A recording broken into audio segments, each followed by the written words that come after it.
చిన్న గ్రామంలో ఇద్దరు తోటికోడళ్ళు లక్ష్మి మరియు సీత ఉండేవారు. ఇద్దరూ ఒకే ఇంట్లో ఉండేవారు. వారి భర్తలు రైతుగా పనిచేసేవారు. ఒక సంవత్సరం పాటు వర్షాలు సరిగ్గా పడకపోవడంతో పంటలు బాగా పండలేదు.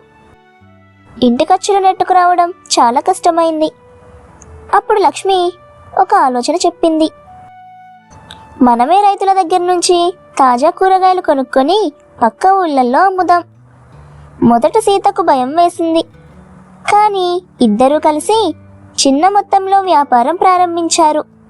మొదటి రోజు కొద్దిగా లాభం వచ్చింది. ఆ తర్వాత ఒక వ్యాపారి వాళ్ళ మధ్య గొడవ పెట్టడానికి ప్రయత్నించాడు.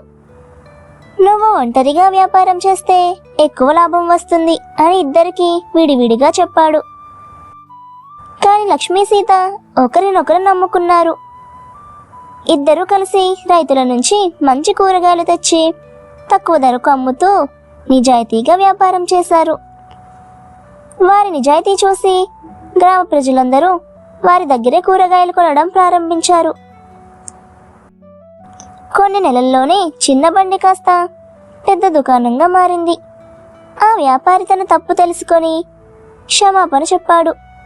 లక్ష్మీ సీత అతనిని కూడా క్షమించారు. వ్యాపారంలో లాభం కంటే నమ్మకం గొప్పది అని ఆ మనిషికి అర్థమయ్యేలా చెప్పారు. అలా ఇద్దరూ కలిసి గ్రామంలో అత్యంత నమ్మకమైన కూరగాయల వ్యాపారులుగా పేరు తెచ్చుకున్నారు. ఈ కథలో నీతి ఏంటంటే, ఐకమత్యం, నిజాయితీ, పరస్పర నమ్మకం ఉంటే ఏ చిన్న వ్యాపారమైనా పెద్ద విజయంగా మారుతుంది.